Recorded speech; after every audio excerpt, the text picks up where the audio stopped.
Okay, welcome back. Erdtree is in the rearview mirror. It's now the month of July, and that means a whole bunch of games. There are heavy hitters, indie darlings, and I am thrilled to say a pile of terrific-looking strategy games. So with that said, let's jump in. And kicking us off on July 2nd, two major releases. First, of course, it's Dawn Trail. Now, the Advanced Access players are already playing the game, and much seems positive, but there are performance issues. That's a downside, and the developers have actually apologized for that. And also criticisms around writing and pacing. To be honest, right, I think that was always going to be a challenge in a post-Endwalker world. It's really hard to start a new chapter after you've had a really big finish. And it's not like this is a new problem for FF14, because after Endwalker, with the patch storylines, people actually did find it a little harder to get into that. I suppose when you go from Warrior of Light, massive, decade-long story ending, to now it's time for a fresh adventure and you're not the main character, well, yeah, that's a hard transition, so we'll have to see how it goes.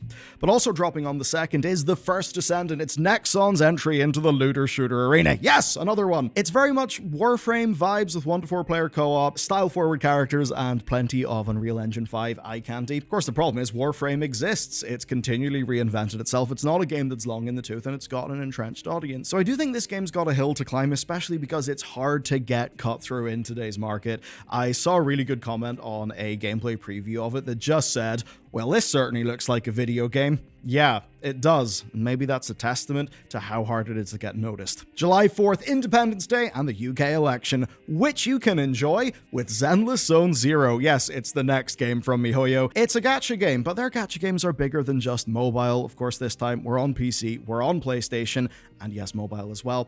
And I can totally see why someone would care.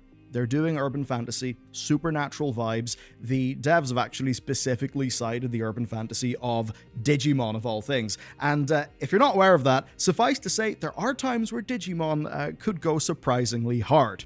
Now, for my opinion, screw the gacha. Thing is, though, they have continually put their gacha dollar into a really good track record of delivering surprisingly more game than you would expect from your typical mobile gacha game. Skipping on a few days, on July 9th, Once Human. Now, this one's fun. Its Next Fest demo basically proved a rule, and that rule is that Steam audiences love a survival game that's got a twist. This time, the twist is gigantic otherworldly enemies, like ones so big that they dwarf houses. I'm certainly thinking of, like films. I don't know, maybe The Mist for some reason. I'm thinking of films. I'm thinking of TV. I'm thinking of some art pieces, like the scale of the Stalinhag works that I do see some of within this game. They've got some real gnarly designs as well, ones that almost make me think more of an MMO endgame boss. And going through the previews, depending on where the camera is facing, you may just think, oh, generic survival crafting, I don't really care. Thing is, though, when you actually get into the meat of it, you see some really great designs, a really strong use of color, so this does look like a really solid twist to that genre. Of course, a genre that continues to dominate Steam. A few days later, July 11th, we have got pure chaotic FPS energy with Angerfoot.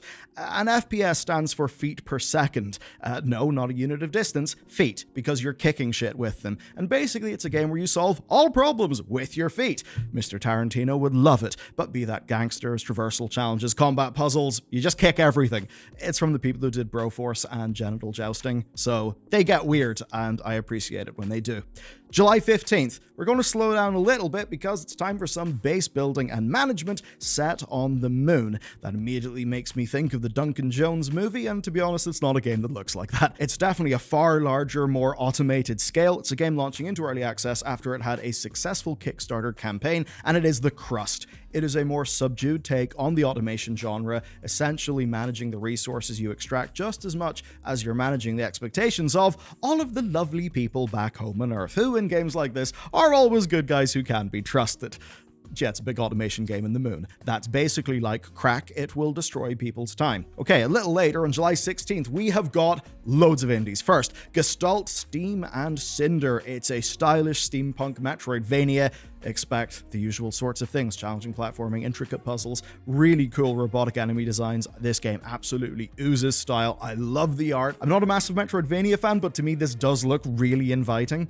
And a good thing is they recently delayed the game by an entire month just to get some extra polish. And I know for some people thinking about a big AAA game, you'd say, oh, screw it, a month doesn't matter. Well, actually, in the scale of an indie, A month of just focusing on polish and fixing player pain points, that can go a hell of a long way. Next then, something similar but very different. It's Magical Delicacy, and it's a blend of a cooking sim and a 2D platformer where you basically are a young witch. You are cooking as a young witch, serving the people of your city who are, not really your standard average Joe, because it is a fantasy world. You're setting up shop in a city that's very Metroidvania inspired, which I think is a really interesting design space. You're gathering resources, you're crafting magical items, and progressing through NPC quest lines. So it's an unusual mix of genres, but one that I really can see working, and if they're able to nail the character writing, I think this could be a game that really appeals to people. Our next indie then is Flock, and this one is going to be perfect if you have got a spare joint lying around the house. Basically a soothing exploration game where you play as a zoologist, soaring over these gorgeous pastel landscapes, identifying and shepherding some pretty unusual creatures. Sounds simple. I know it's not a looter shooter, but I'll tell you what, me as somebody who plays shooters, MMOs, and strategy games,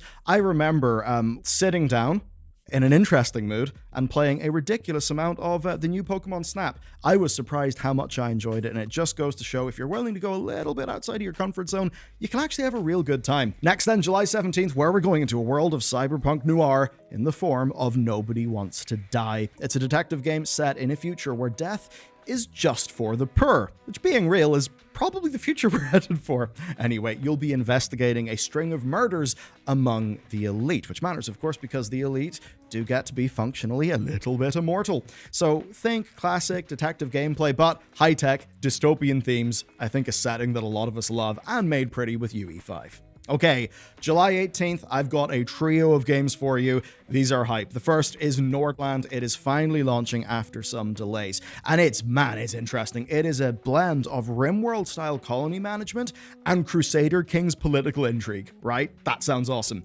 You're managing a medieval noble family and all of their schemes, but the twist is that while you rule over your population of serfs, you can't directly control them, because that's not really how it works. What you do is you guide your nobles in a way that inspires the serfs to follow your plans rather than rebel. That's a concept that I absolutely love, and I suppose as long as they're able to have the player feedback of that system be such that you don't feel like you're getting screwed over by rules you don't understand, if they're able to really nail that, I think this could be something really, really special. And I guess after many people have enjoyed doing things beyond their initial settlement in Manor Lords, this is obviously a different scale, but it might be of appeal to the same group of people. Now, also on the 18th, we've got Dungeons of Hinterberg, which really does sound medieval, but it's not. It's a modern-day ARPG set in the Austrian Alps. So you're doing dungeon crawling and all of that stuff, but the twist is you're snowboarding between the dungeons and you're building relationships in the hub town. That actually seems really cool to me. The early previews have been quite impressive, and the good news is it's day one on Game Pass. Then rounding off the 18th, we got Flintlock, The Siege of Dawn, which comes from A44. Those are the people behind Ashen, which is quite the cult hit. Now, this one is a Souls light, and obviously that is a more and more crowded subgenre, but it is one that I like. It's one that many people love, and it actually has got a fantasy setting that I enjoy. It's a city under siege from returning gods, and I suppose maybe it's the Battlestar Galactica bit in me that's, thinking, yes, the children of man have came home and they're going to kill their parents. Big civilizational level things like that. I've always found them to be appealing. You're essentially a member of an immortal coalition. You gotta kill the gods, push them back underground, which sounds pretty good. Basically stylish, action-driven combat, fun traversal. That's what they're shooting for. If they're able to meet their design goals, I think that could be pretty damn cool. July 19th, we are 2 games away from the one that I think appeals to me the most. That's not to say that these are not great though. So the first is Skim. It's a puzzle platformer inspired by basically those childhood games where, as a kid, you'd look at like how shadows are being cast in a room. You'd maybe imagine a little shadow figure jumping between them. That is basically what's going on here. You see these lovely monochrome visuals. I think it just sells the concept. This one has really been buzzing off in social media as well. It's got a fundamental appeal, so look out for that. And also on the 19th, we got Kamittsugami, Path of the Godless from Capcom. So this feels like Capcom actually going back to their more experimental days. What you're doing here is you're cleansing corruption from a Japanese mythology-inspired village. You're gathering up the villagers to form an army under your command, and it's basically giving off vibes of Okami and Pikmin. I mean, that's one of those things. I would not have put those together, but it makes complete sense now that I've seen it. Pretty excited for that. And that's very much what I am for July the 22nd's game, which is Cataclysmo. It's a fresh take in tower defense from the developers behind Moonlighter, and basically you are building your own dark fantasy fortress, brick by brick, Lego style, and you're putting troops on the walls to defend nightly onslaughts. I mean, come on, just skin those to be Uruk-hai and make it Helm's Deep. I'm your man. I kind of love what they're going for here. For me, it just has a very fundamental appeal. It ships the full campaign, hard skirmish mode, survival modes, and a free build creative mode. Looks pretty dope to me. As does July 23rd's entry. I am very excited for this. The game is Conscript. You're very much taking to the trenches, and it's an isometric survival horror set in the First World War. You're playing as a French soldier who is searching for his missing brother in Verdun. You're managing your limited resources. You're trying to solve puzzles and survive. If you just look at the pixel art here, it brings on the horrors of war. This absolutely looks like a terrific experience. I'm very excited. Then the next day, we have a very different take on war. It's Earth Defense Force 6. If you want janky as hell B-movie bollocks, well, that's exactly what this series' bread and butter is. Expect more of the same. It is Earth Defense Force. And if you don't understand the appeal, look, it's a bit like Dynasty Warriors, where it just has a dedicated audience who particularly love its individual brand of just total weird and insanity. So pretty cool. And then on the 30th, I'm very hyped for Stormgate, which is launching into early access. It's the free-to-play RTS from Frost Giant Studios, who are in great part ex-StarCraft 2 developers. SC2 is one of my favorite games of all time, and what they've basically done is they've learned from the designs of StarCraft 2, but also the business model, because what they want to do is be the spiritual successor to StarCraft 2 and a home for that competitive scene. I think it's a laudable goal. They've been talking a lot about how co-op was successful in Legacy of the Void and all the things that they've learned from shipping all the StarCraft 2 expansions. I'm very much into this. Now, the initial release will give 6 maps, 1v1 multiplayer, 3-player co-op, and the start of the game's campaign mode. And the plan is for a year of early access to refine the game, and I suppose then it will be its, full free-to-play sort of thing. In regards to free-to-play, they've been very clear that basically it's cosmetics, funding support, and perhaps like buying more campaign stuff, with the core experience being like a really strong free-to-play.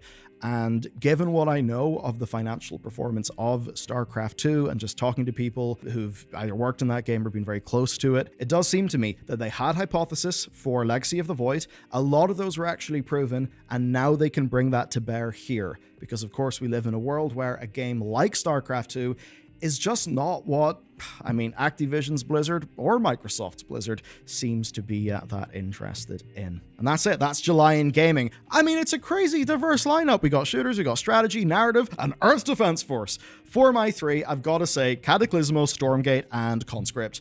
Those just all look terrific.